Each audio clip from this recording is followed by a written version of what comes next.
Hi, everyone. Welcome to the Mindfulness and Gratitude webinar through Canadian Mental Health Association, Waterloo, Wellington. We're very glad that you took the time to be here with us today. And you are all muted for the purpose of this webinar, but please feel free to ask questions. You can see in your panel that there will be a Q&A if you want to ask any questions anonymously. You can also write in the Zoom chat, so click little conversation bubble, and I will be asking discussion questions and questions for you to respond to. So please feel free to engage with us there.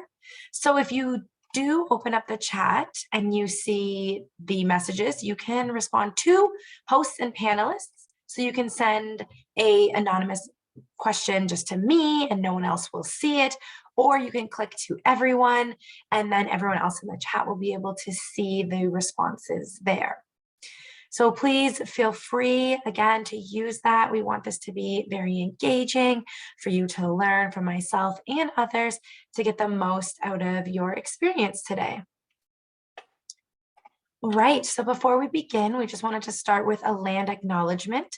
And we want to acknowledge that as we gather at the CMHA Waterloo Wellington offices, I am working from home. As you can see, this is my dining room. But as we are in the offices still as well for some staff, the offices in Guelph are on the traditional land of the Anishinaabe and Mississaugas of the Credit First Nation, and in the Fergus, Cambridge, and Kitchener-Waterloo offices are on the Haldimand Tract, which is the traditional homeland of the Neutral, Anishinaabe, Haudenosaunee, Seneca, Tuscarora, Onondaga, Oneida, and Mohawk First Nations, past and present. We honor with gratitude the land itself and the people who have stewarded it throughout the generations. So a little bit about myself. I am Jessica Schumacher. I have worked for CMHA for over 6 years now, and I'm on the Mental Health Promotion Education Services team. I am also the volunteer and student coordinator.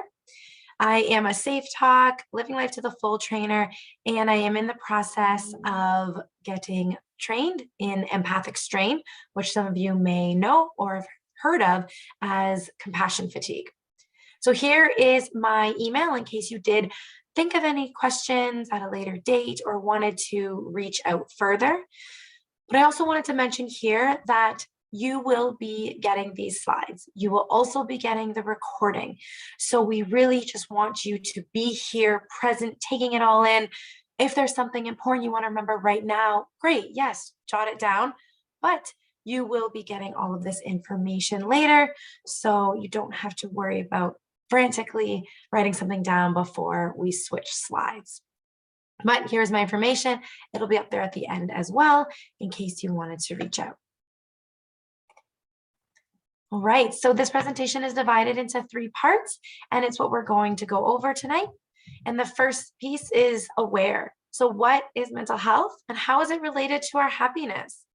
And then we're going to explore how mindfulness and gratitude impact our mental health and improve our well-being.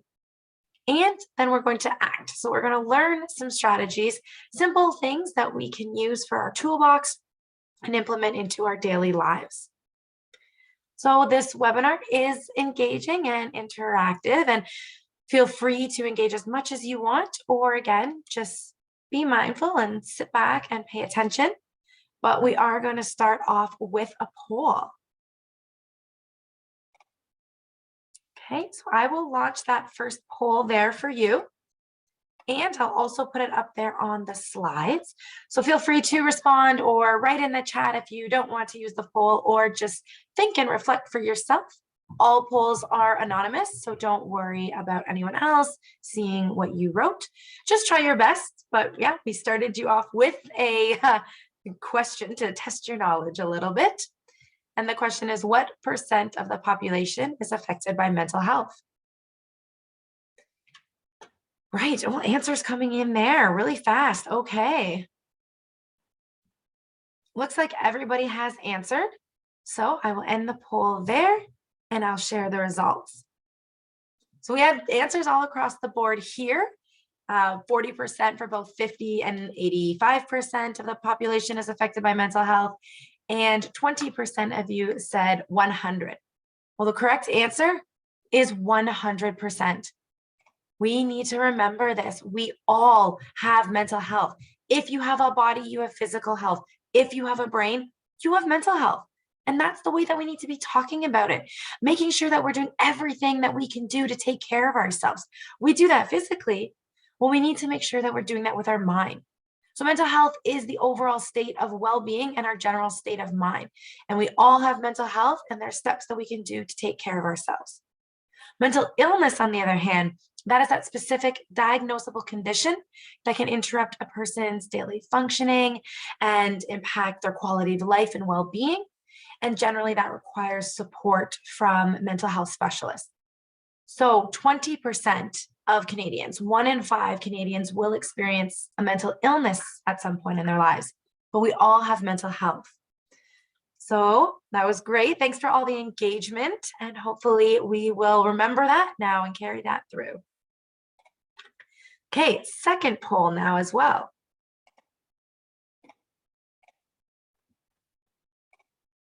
Great, I will launch that for you there. And it sounds like a simple question, but I want you to be very honest. How are you feeling right now? What's going on? Good? Fine? Not so great? Or awesome?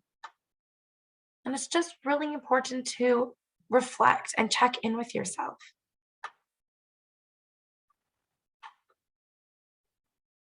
Oh, great. This group is very quick, so you have all answered. So I'll end the poll there and share the results with everyone too. So again, answers all across the board, with the majority, 50% of you saying fine, and some people saying good, and others saying not so great. And that's okay. It is important, because what we're feeling right now, is this what we were feeling yesterday? Is this what we were feeling on the weekend, right? Or on a Friday night? It can be very different, but it is really important. And it's really great of you to be able to share and answer honestly, this is what I'm feeling and this is what I'm going through. Okay. Oh, there was the poll question, so you could have seen it as you were answering it.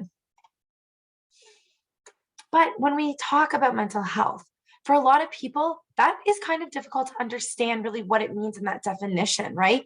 When we look at life and really what life throws at us, it can have a huge impact on our mental health. So that's why it's important to check in with ourselves every day. What is happening right now? What are you feeling? Acknowledging it and trying to name it is really key, because sometimes we don't know what could really be going on or what's causing us to feel just mad. I am mad and I don't know what's going on, but this is what I feel. Are you really mad? Or potentially, are we feeling hurt? Could that go even further? And are we feeling jealous, but it's coming across as this angry mad? Right? On the other hand, too, we could be feeling the joyful, the happy. Some of you answered, I'm good. Well, what is it? What's making you good right now? Are you excited? Are you happy to be here? Do we feel stimulated, like we're learning things? What is it?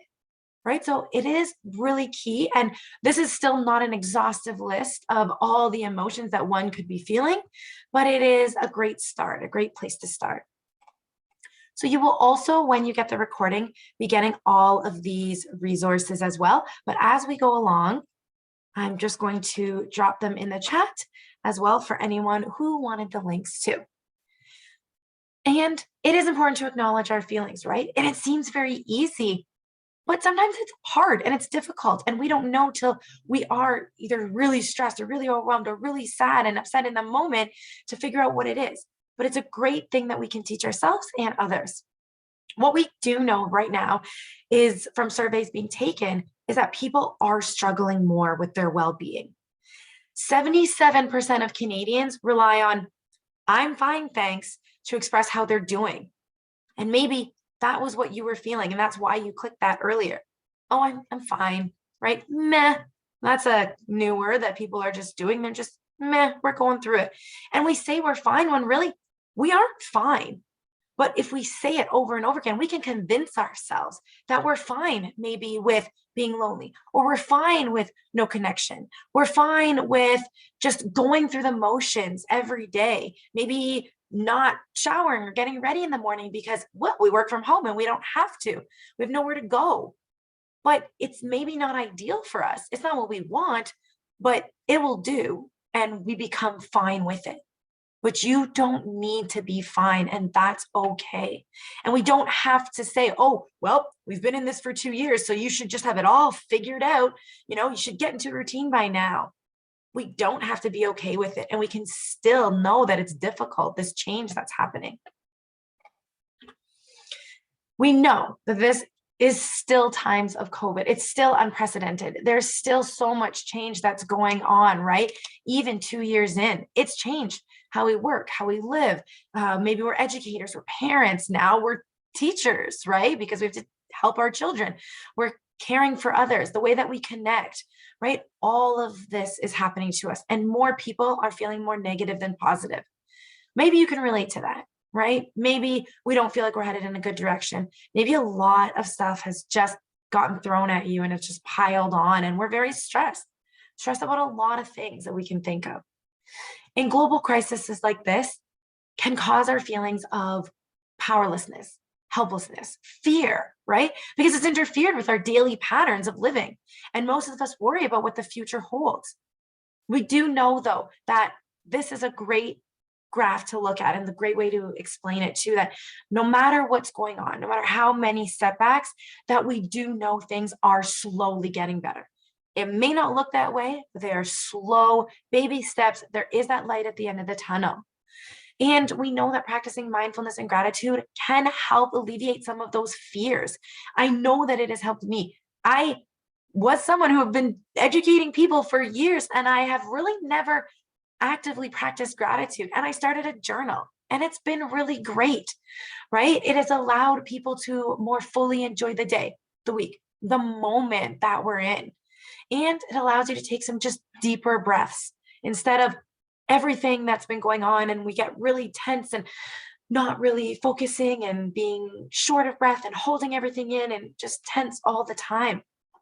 So, wherever you are, I know that I'm technically sitting at my desk, but I'd like anyone to just get comfortable and join us. And let's just have some deep breaths and get ready to be fully present in this moment, to kind of concentrate on this presentation, because we are going to be learning all about mindfulness and gratitude. And wherever you are, just take some time to relax. This right now is your time. And I know there probably is a lot of other things that you are doing. Maybe you're multitasking, but we hope that you can just take some time for you, because this will really help improve your mental health.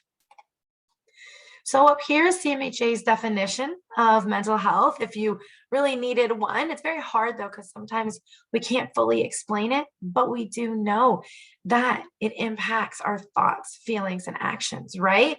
And it has to do a lot with those emotions and our challenges, our problems, how we make these decisions, how we handle the stress, emotional regulation, how we see ourselves, right? That negative talk can come into play here too. And we know that it has a huge impact on our life, anything that's going on, and our mental well being. And a lot of this pandemic has been focused on physical health, but it's really important that we make sure we're equally focusing on our mental health. Breathing and slowing our breath and being fully present in the moment can help us pay special attention to what's going on, really focusing on calming our minds and our thoughts so that when we are just breathing slow and concentrating on that, we can focus on what is happening right here in the moment and kind of shut out everything else, at least for that moment, right? And sometimes it takes time and effort and it won't come easy, and that's okay. So doing this is going to help with our overall happiness. Research suggests that happiness is a combination of how satisfied you are with your life and how good you feel on a day-to-day basis. That is why checking in every day, how am I doing, is key. Things that happen day to day might affect us, but we can actively work on this to really help us, because we have the ability to control how we feel, right? And what's going on for us. And sometimes, no, we can't control how we feel. It's an instant, oh my gosh, this just happened. And that's what I'm going through. That's what I'm feeling right this second. That's okay. But we can then figure out, okay, what do I do from here? Where do I go to have a little bit more peace and a more fulfilling life? Here you will see just some myths that people do think about happiness, that money will make us happy. That's a myth, right? The fact is that we know it is stressful when you are worried about money. And in order to be happy, people do need enough money to cover the basic needs, right? Food, shelter, clothing. But once we have enough money to be comfortable, getting more money doesn't actually make a big difference in how happy you are. For example, there were studies done of lottery winners that showed this relatively short period of time. Yeah, I'm really happy. But overall, they were no happier than they were before their win. There's a podcast series called The Happiness Lab. It is so great to listen to. They have an awesome episode actually just about happiness and money too, but there's so many different episodes that they have just all about happiness and things that you can do to improve it. Myth 2 is that you need a relationship to be happy.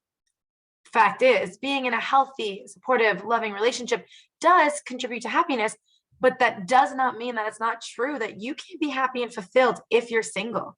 Expecting your partner to deliver your happily ever after ending may actually harm the relationship, right? In the long run. So it's you and not your partner or family members or friends that are responsible for your happiness.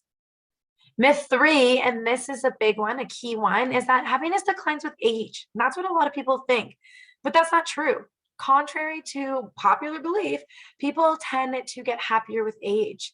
Studies have shown that seniors experience more positive emotions and fewer and less intense negative emotions than young people and middle-aged adults.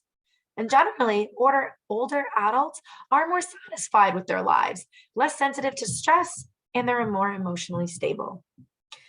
The last myth we have up here is that happiness is feeling good all of the time. Not true. We do not need to be 100%. We don't even need to feel great all of the time. We don't even need to think positive all the time. There's another new term that I just got wind of recently, and it's called toxic positivity. That constantly being positive all the time, over and over, and pushing it is not great for us either, because we have to allow ourselves to feel the feelings and understand the emotion that happen. And really having that balance makes us normal, and being able to understand those things is really helpful in helping us work back towards feelings of wellness and a big part of our overall mental health and well-being. So there's a great connection to all of this and mental health. When we have positive mood and positive thinking, that increases our ability to manage stress in healthy ways, which leads to improved physical health and improved well-being, other lifestyle factors like a job, relationships, school, and so much more. When we're stressed out, we know that it's hard to think of the positives and stay in that place of wellness, but that can lead to negative thinking and then feelings of anxiety or depression, which can decrease our happiness. And we know that, again, taking care of ourselves mentally and physically go hand in hand. And it's really important, because also when we are being physical, then that also increases our mood levels and our well-being too, because we are releasing chemicals, the endorphins that reduce pain and boost pleasure, and resulting in a feeling of well-being. So I just want to touch on that sometimes when we are stressed or when things aren't going well and we're struggling, we might tend to rely on coping strategies that aren't really great for us. They might be unhealthy or harmful. And these can include all of them here up that you see on the screen, including, I wanted to touch on risk taking because we didn't elaborate there, but that could include drinking and driving. It can be speeding, doing dangerous things like, my friends are going to go, cliff jumping. And that's great because maybe we're at a gorge, but it's not really safe and we're doing it anyways. Maybe we're engaging in online shopping, excessive shopping, unprotected sex, gambling, right? These things people do for the thrill and the excitement because it makes them feel good in the moment, but it also might be because they don't care about the outcome. They don't care about what could have happened to them, right? Like even constantly walking with our heads down or dashing across the street in the snow, trying to beat the car when that's not safe. So we don't want to really engage in these things. So means of coping or grounding themselves, when people use this, they're dealing with everything that's going on, but it is a quick fix and it could worsen your mental health. But also to note too that if you or someone else is engaging in any of these activities, that doesn't mean that you are bad. That doesn't mean that's a horrible person, that they're doing something so awful. But it just means that you found something that is a quick fix, but we want to try to turn that into more positive and healthy ways to cope. And we don't want it to get to that point where it could potentially worsen your health or lead to mental illnesses too. So we know mindfulness and gratitude are great coping and grounding strategies that can be the more healthier ones that will keep us safe in our feelings and really help us experience in the moment what's going on and help us to think clearly to get through it. Okay, so a good place to start is to be aware of the things that we can and cannot control. When we talk about positivity, we want to include that idea of control, which really goes with our thoughts. We get really stressed out when we feel we have no control over our lives or when we're focusing so much on things that we possibly cannot change. And reminding ourselves that there's things that we have no control over can be really helpful in letting go of some of that responsibility that we feel that we need to take on, that pressure, right? That we have to do this and we have to do it 100%. And really taking responsibility for things that we shouldn't or that isn't ours to take. And knowing that we have that control for our decisions and our thoughts and our actions, behaviors can really help us de stress. It is important to send the message here that we're not trying to tell you that you alone are responsible for your own emotions, right? But more about acknowledging and accepting it. Because we do know that there is so many things that are out of your control, things in the system, structural issues that you alone, just thinking happy thoughts, may not work, right? And that's not going to fix it either. But it is key to learn these things because when that stuff happens, and it's going to happen, and there's going to be things that we can't control, it's going to just come and like hit us, try to knock us down. But when we do focus on these things and the positive things, then that will help build up our toolkit so that we won't react to it as much. So an example here, and we have up on the slide, is really kind of focusing in on all of these things in the circle and things outside of the circle. And there's so many other things as well. But the idea of getting stuck in traffic. We're stuck in traffic. There really, let's say it was nothing we can do about it. Okay, I got here. What do I do right now? Can I get really angry and start honking my horn and yelling at everyone? Yes. Is that going to help your mood? Maybe you think you need to just swear and get it out of there so you can release, those emotions. Fine. But then really dwelling on it and ruminating and just getting us more heated and angry and tense is not going to help.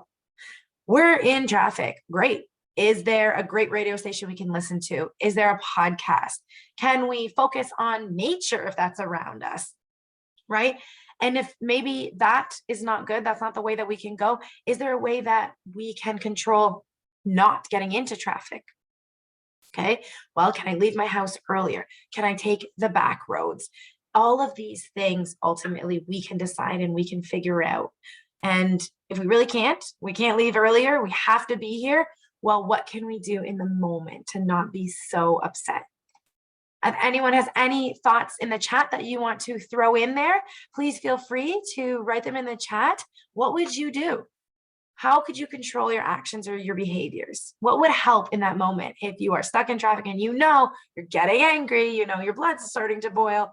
What would you do? So please just keep writing in the chat if you want the best ways to engage and learn from people. Yeah, we have someone that said, take a deep breath. And breathing is so helpful to us, right? And we have some strategies that we can go through for that too. A great thing to do too is just figuring out how to get prepared early, right? How could we prep ourselves for things that can go wrong, really, so we can have these protective factors that will act as a buffer? And like if things happen in the moment, it won't leave us as stressed and overwhelmed, right? So right now. Okay, well, we need to go to the grocery store. Oh, shoot, I forgot to go pick something up and I have to run out. How can we get prepared with that? Do we have sanitizer? Did we have our masks? Do you have your bank card on hand? Do you know that the car is full of gas? That is my thing. I am sometimes a late person and I procrastinate a little bit, I will admit. And I always think on the way home, don't worry, I'll get gas before I go into work the next day.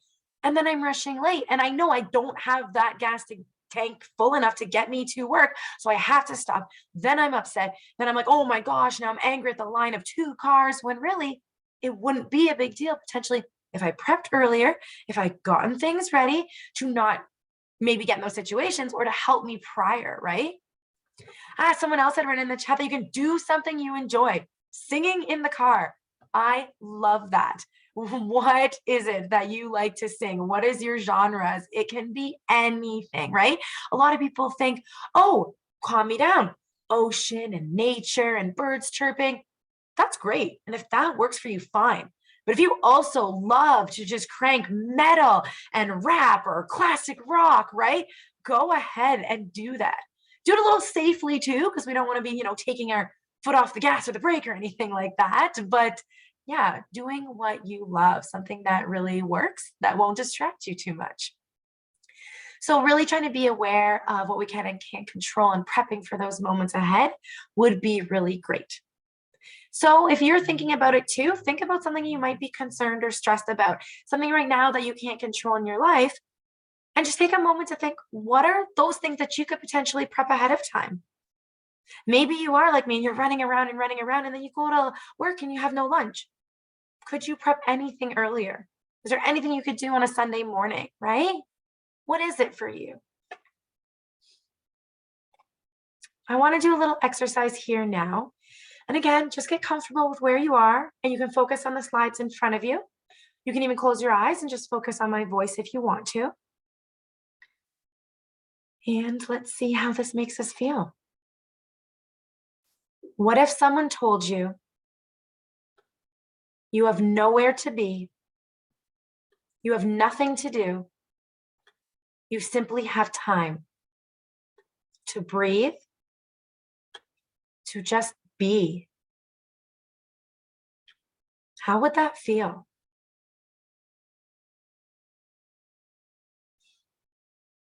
Feel free to write some comments in the chat. If we have 1 minute to just breathe and be. I know that even just reading that has made me feel a little bit more calm. I am someone who is go, go, go. And this pandemic has actually really taught me a lot about work-life balance and slowing down and saying no and scheduling in me and doing things for me. But a lot of the times people think, oh my gosh, what's that like? What is having a free moment? But that would feel good. Would that make us feel happy? Yeah, gives us permission to actually sit back and say, this is your time. Gives you permission to feel, to acknowledge, to take that second to breathe, right? And you are allowed to do that. And you have to do that. I will tell you that I'm telling you, you have to do that, right? It is important to schedule that time in for you. Really good. So this really introduces mindfulness to us. And people think that it is about, oh, clearing your mind, going to the beach, thinking about nothing. But that's not what mindfulness is.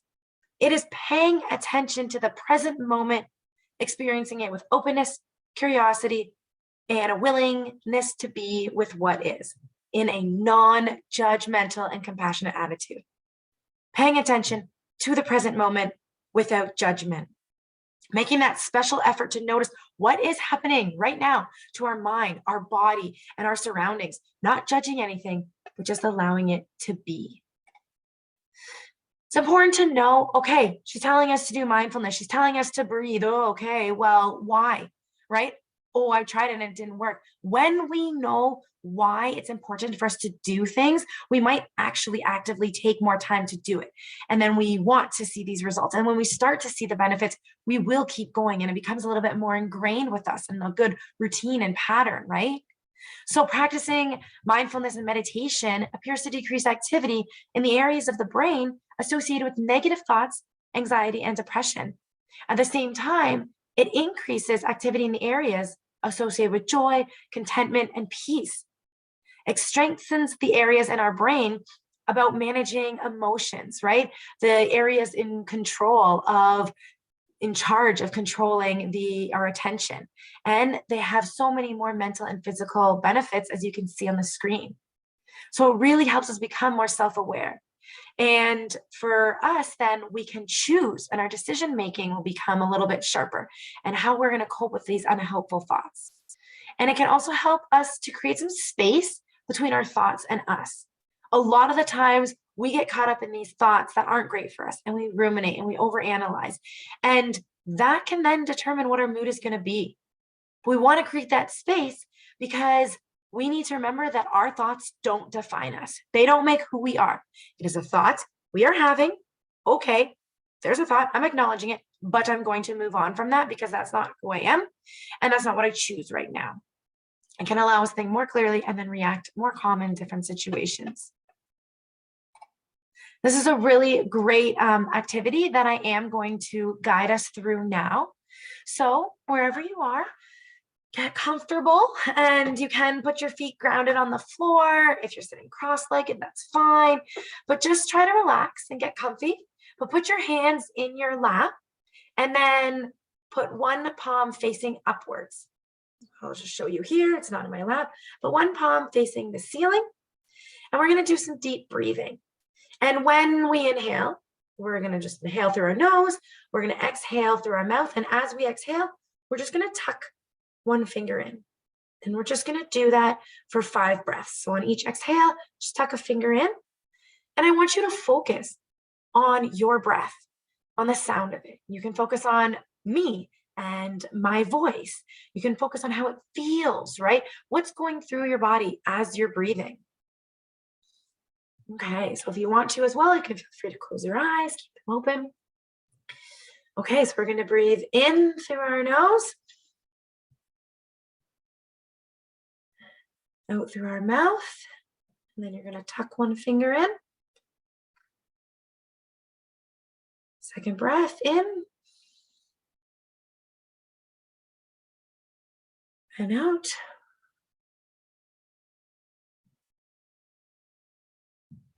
In through your nose, out through your mouth. Fourth breath.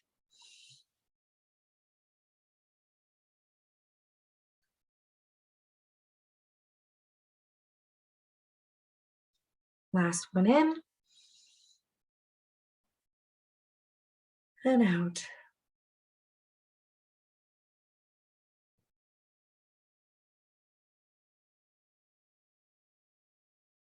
Okay, and when you feel ready, you can just calmly come back to this presentation, open your eyes, and just reflect on how you feel. If anyone wants to write in the chat, how do you feel right now? I know that I was concentrating on doing this exercise for you, but I did notice that I was paying attention to this hand. And I don't generally notice my body when I breathe, but I was like, oh, I feel heavier. Every time I was like, okay, I'm letting it kind of sink into my lap. And as each finger went down, I wasn't clenched. It was just kind of like hovering there. Hopefully, you feel a little bit more calm, relaxed, centered. I know that I feel a little bit calmer, a little bit slower, right? So we've kind of just focused on one thing, shut out everything else, and we're ready now to take on what's happening next. We're not thinking about all the other tasks we have to do, what's happening after this, what's going on tomorrow, did I forget this from earlier, right? We know that mindfulness is for everyone. As hokey as it may be, you think, okay, Jess, yeah, I get it. Okay, I know how to breathe, right? But it is something that everyone can do. And it's something that we need to practice and put effort into every day, right? We can't do it once and say, okay, great, my mental health is amazing. If anyone has seen that TikTok that's going around, I don't have TikTok, but it's on Instagram, and it's people saying, oh, here I go, going on a stupid walk for my stupid mental health. And that's not great to say, right? Because that is important. And people are making a joke about it. But honestly, going outside, getting that exercise, as we talked about, even the sunlight and vitamin D improves our mood as well. So that is important. And our mental health is key. And it is really with us all the time, 24/7. So for people to say, oh, our stupid mental health, it's like, no, we are going and doing these things because we are here and we want to improve it. And it is something that might be not great in the moment, but we can work on that, right? So breathing again may not work for everyone, but you want to try and figure out some things that work for you. There's a great book called Breathe Like a Bear, and it is for teachers and schools and for children, but it is so great because it has key concepts. Like it's something you can think of right now. If you're really anxious and tense and what's going on and you want to learn how to breathe, how are you going to do that? Are you just going to be like, no, right? So the book has great techniques. Like, how would you breathe to cool down your coffee or your tea or your hot chocolate? You're going to go nice and slow because you don't want to breathe on your hot chocolate and then it just spills everywhere, right? And if breathing doesn't work, then we can also relax our shoulders, right? So sometimes when we're really tense, we hold it up here. So just drop your shoulders. You can just try that now, up and down. And then also putting your tongue on the back of your two top front teeth instantly will like open your jaw, and that's going to release some of that stress and tension as well. Because sometimes we also do clench the jaw. So just try. Put your tongue behind the top two teeth and just sit there. And instantly you'll feel that your jaw has moved apart and your teeth aren't touching. So just try throughout the day. Just be like, oh, tongue up on the rhythm on the teeth, tongue up, and just try it, and it'll just slowly kind of drop, and you'll feel a little bit more relieved of that tension. Here's a really great exercise that we're going to go through as well. It's only one quick, great minute. And it's really good because it does show that connection as well that some people might be missing, but it's something that you can follow along. It's an app, but it's also on a browser. So you can just go to it free on the website as well, however you want to start this guided meditation. So we'll do that now. And I have my sound on. Hopefully everyone can hear it. And let me know if you can't.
That's so great. And I think it is so powerful because it does show that you're not alone in anything that you might be going through. Not everyone's going through the same situations, but we're not alone when we're struggling or we need a minute for ourselves. And everyone else there is also taking that minute.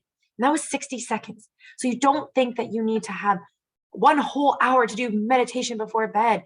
Anytime throughout the day, you can do that too.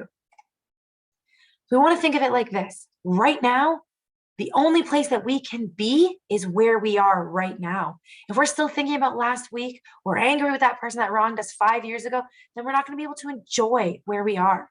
So it's like this slide, right?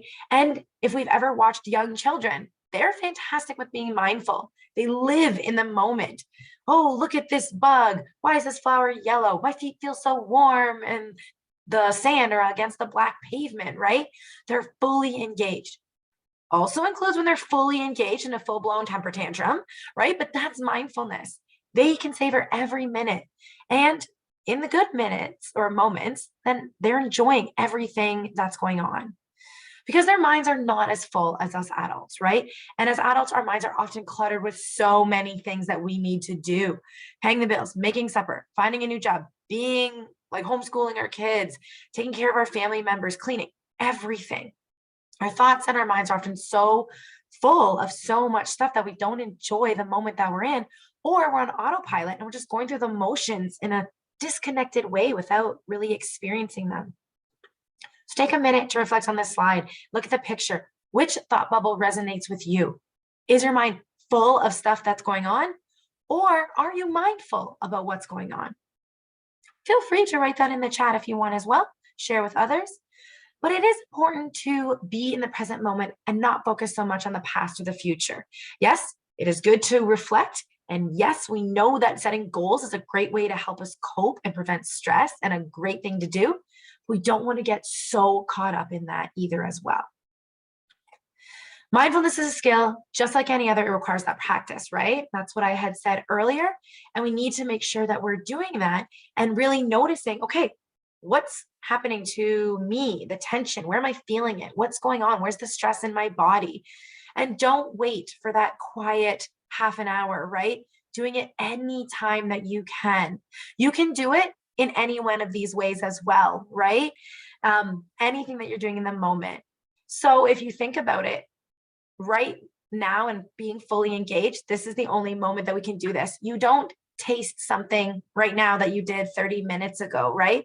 Only available to us here in the moment when using all of our senses.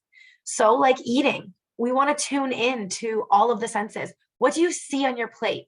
The colors. What did you smell cooking it? What are the sounds that potentially it made, right? Or what did you smell if you had to go pick it up? Or even like opening, I don't like the idea of styrofoam because it just makes me cringe. It's like nails on a chalkboard. But like hearing that open of the Chinese takeout containers, right? What did it feel like? Is it cool to the touch, warm, liquidy, spongy, like tofu, right? And then the taste. What flavors could you pick out? What stands out to you? What's the texture in your mouth, right? So you can also think about where your food comes from and instead of just an end product, and maybe having that conversation with people in your family or at the dinner table or when you're out with friends, right? That can also help you connect with your food on a larger and the world on such a larger scope. So really kind of pausing to figure out where it all came from and what happened. And that will help us really appreciate our food and what it took to get there, right? And that can lead to gratitude, which is also another really great tool and strategy that we can use for well-being. So also moving, right? We can be mindful while we're moving. What limbs are moving? Do I feel the breeze on my skin, the grass under my feet, right? Even when we're just stretching, like fully head to toe, kind of feeling everything. When we're showering or bathing, the temperature of the water, the sensation, the smell of the soap or the shampoo, did you feel the bubbles, right? If you have the ones that are exfoliating, all those little like grainy pieces. When you're doodling or coloring or even writing notes, let's say in this presentation, the feeling of the pen on the paper. Maybe you are doodling and you see the beauty of your creation. No judgment, just seeing it and acknowledging it and focusing on it. So, what are other ways you can practice being mindful from day to day? What do you do that also you may not even realize that you're practicing mindfulness? Maybe you have plants and you are sitting there and you're focusing on pouring the water so it doesn't come right out of the pot, or you're, clipping it and there's some dead leaves and you're paying attention and you have to try to take care of them. Maybe that's a thing that you do. Anything that anyone does right now, mindfulness in your day to day. Yeah, writing your thoughts down.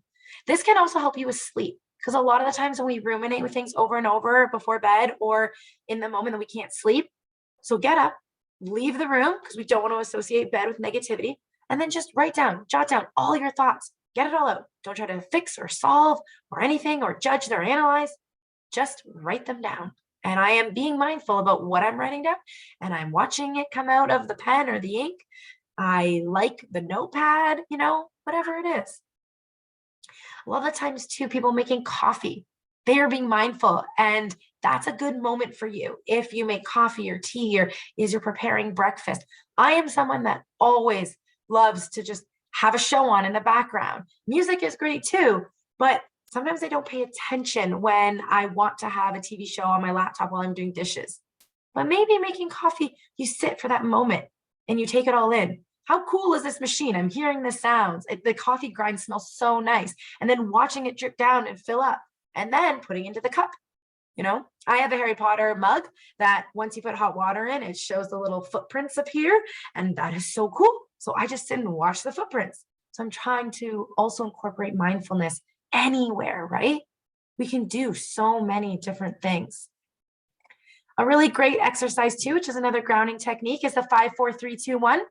And sometimes people can also be mindful and count the tiles, right? Maybe they are outlining lines or the windows if you're in an office, if you're at work, or if you're at home and you need a distraction, right? Maybe you'll look over and try to read all the titles of the books on your bookshelf. But this is a really great thing. 5, 4, 3, 2, 1. And this can help you, takes 1 minute just to kind of calm yourself down from a stressful situation. And you look around the room, 5 things that you could see. So go ahead and you can do this with me. What are 5 things that you could see right now? I have a clock, a tree, a candle, my computer, and I see myself where I'm waving to myself.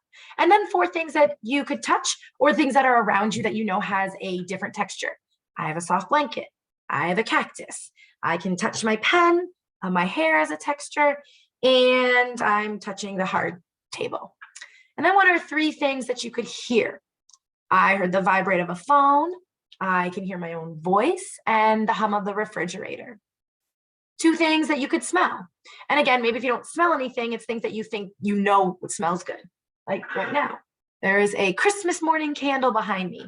And I just had chili for dinner, so I know that the smell of chili is in the air. And then what is one thing you could taste or one thing that you know that you have a taste? Like over there, I have a banana on the counter, so I know what that tastes like. I have water. I like the taste of water. Or if you can't think of something that is a taste, you can say one good thing that you like about yourself, one positive thing, which is really key and helpful. This is a great tool and it works. And if you can't think of 5, 4, 3, 2, 1, just go through the alphabet. Look around the room. Where are you? A, Apple phone. B, book. C, computer. D, doorknob. E, I'm stuck. But kind of figure that out and take that time. And when you focus on finding those things, that will help ground you in the moment. So these are really, really great and they can help us. And try to find those in anything that you do, anything you like. It doesn't always have to be when you're in stressful situations, but do it while you're listening to music, while you're doing stretches, while you're playing cards or a game, while you're just looking outside, going for that walk, whatever it is, right? There's so many different resources and things you can learn from podcasts and online as well. So now we are just going to move on to gratitude. And a lot of these techniques go hand in hand with gratitude. And the pandemic has changed the way we live and has really had a negative impact on our mood and our mental health. And as I said, there's so many things outside of our control, but we need to try to control our thoughts and the positivity. When we are thinking more negative and we focus on all the negative, not great things around us, then we actually feel more low. We are more grumpy. We feel more hopeless. We're more irritable. And we want to focus on what's good and create opportunities to have fun, things that spark joy, right? Because it will cause our mood to lift and help us feel happier. Gratitude can really work because the thoughts that we have shape the ways we see the world. And when we focus on the positive, we pay more attention to those things that can help us see the world in more positive ways. And then we're more grateful. And it's more easy to identify all the good things that are going on around us, even if it's also just something small. So I had a poll here, but for time's sake, I won't launch it, but I will have you just think about it. And again, feel free in the chat if you want to write it. Are you a glass half full or half empty type of person? And you can be honest. Am I a glass half full, half empty, or does it depend on the day? And a lot of times for me, it depends on the day, but it also depends on what else is going on and other things I've already seen. If I've already focused on negative news and I went into a rabbit hole of not good things, generally the rest of the day is going to pick up on the negatives and not the great things, right? But gratitude is important. And really, it is being thankful, right? It is showing appreciation for things that we have. And this is really big and important because we need to focus on the good in our lives, because when we're less likely to waste time and energy on trying to pursue the things that we think that we need, right? We need more money, a bigger house, a newer car, a better body, right? And we appreciate more the people in our lives and the things that we do for ourselves. We're less likely to take things for granted or complain about what we think we deserve, right? We know though, our brains are like hardwired to notice the things that are going wrong. It's that survival mechanism from way back when that helped us when we were in physical danger and to help us from threats. But today, there aren't generally a lot of those physical threats and danger, but that is the way that our brain still goes. And we keep focusing on those negatives, but that can lead to stress and unhappiness, right? And we know, you can probably think of many examples. I, for one, dyed my hair pink and it was way brighter. And I got a lot of compliments and it was great. Then I had one compliment from or not a compliment, I had one comment that said, oh, why would you do that? I don't like that.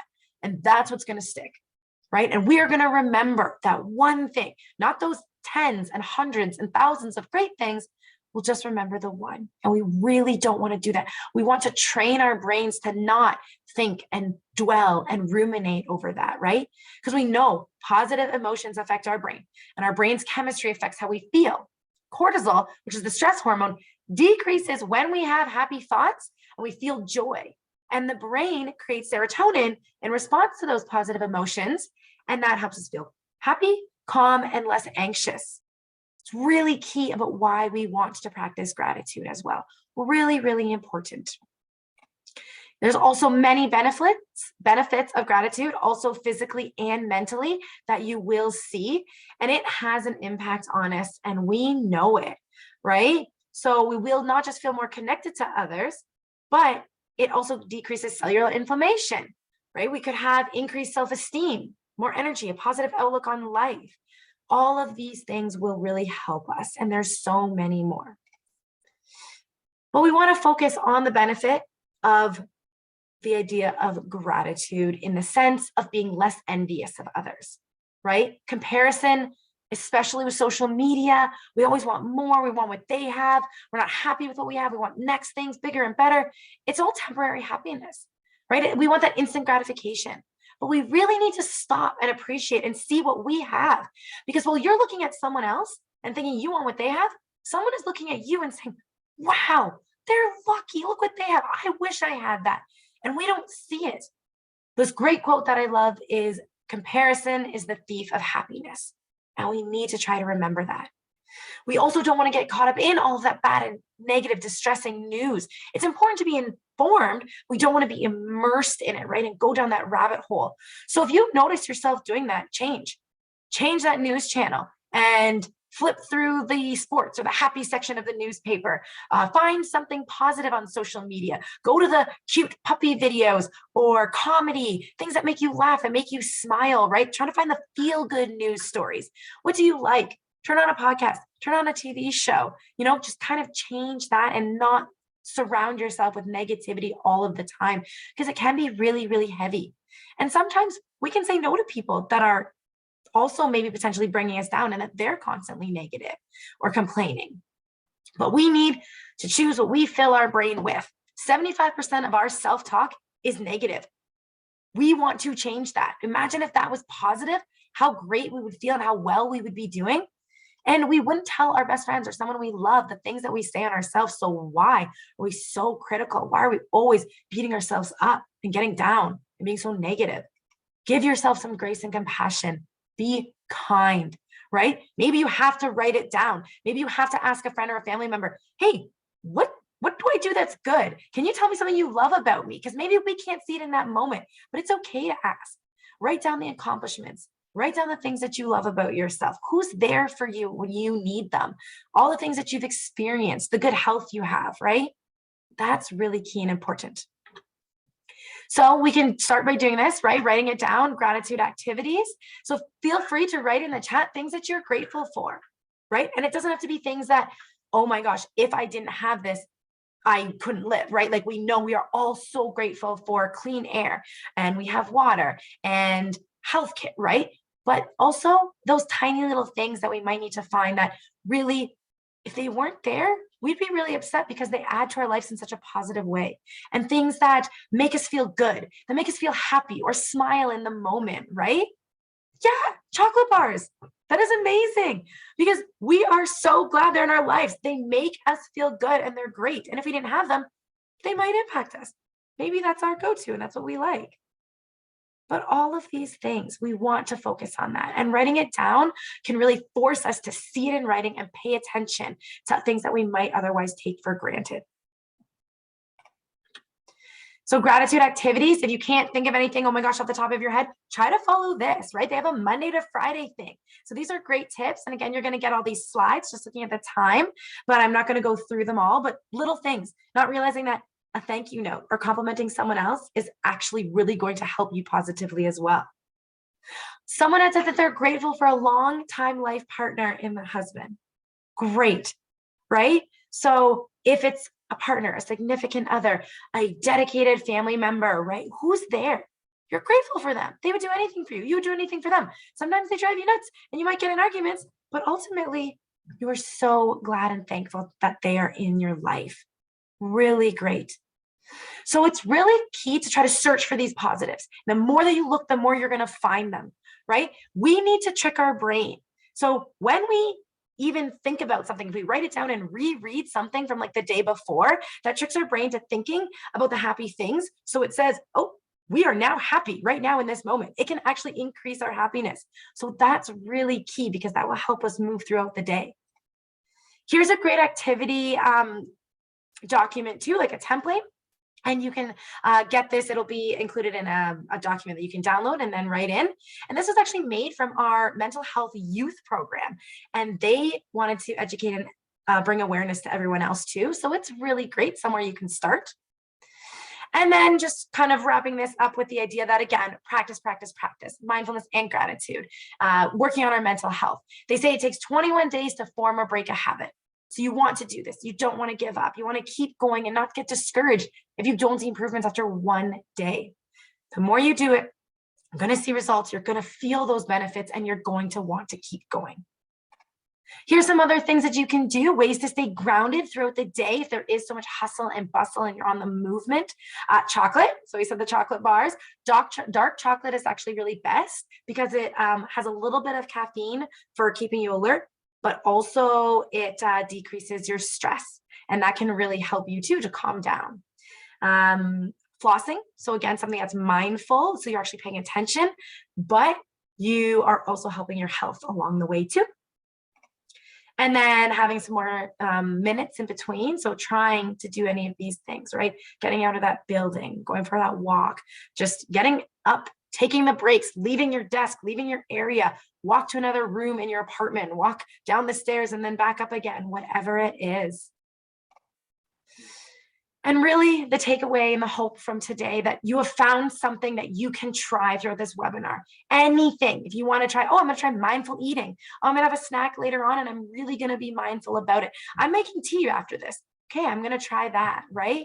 So finding something that you can try to do every day or just try to incorporate it, start tomorrow, something that will help you take a moment to enjoy and appreciate and experience what's going on right now in this moment. There's always something good, no matter how small. We just maybe need to look a little bit harder. And I know that it's 8 o'clock, and if you have to get going, that's fine. I just wanted to quickly touch on the fact that sometimes our strategies that we do on our own may not seem to be working. That's okay. It is important to acknowledge when something's going on, our emotions, and when we need some extra support. It doesn't make us look weak. So we need to advocate for ourselves and maybe reach out and find maybe one or more people, because sometimes if the person you go to isn't available, we can get some extra supports that are actually professional as well. CMHA Waterloo Wellington, if you're joining us from here, we have our crisis line for anything 24/7. If you're from a different area, check your local CMHA branch and they will have a crisis or distress line as well. And we have COVID website that we developed during COVID, CMHA, and that is different resources and information for all different sections of people. So go on, check it out. They have yoga videos as well to help you out. They have information and articles and strategies and breathing. Bounce Back is an awesome free program for anyone who might be dealing with symptoms of anxiety and depression. So 15 plus, free in Ontario. You can go on their website for free, or you can go through the referral program, again for free, but you will then have access to more information, one-to-one coaching, workbooks, all of that great stuff there too. And more helpful apps and websites. So these are all mental health websites too, but then also different apps. And these are all free. They might have in-app purchases, but we don't advertise for that. We want to give everything that's free. So what it is that you want to work on? You want to work on physical? Then there's Down Dog. Maybe you're going to do more yoga and stretching. And calm.com for relaxation and meditation. Maybe you want to be happier and have more gratitude, right? So you check out a different app. Anything that might work for you. Try them out. If it doesn't work, try another one.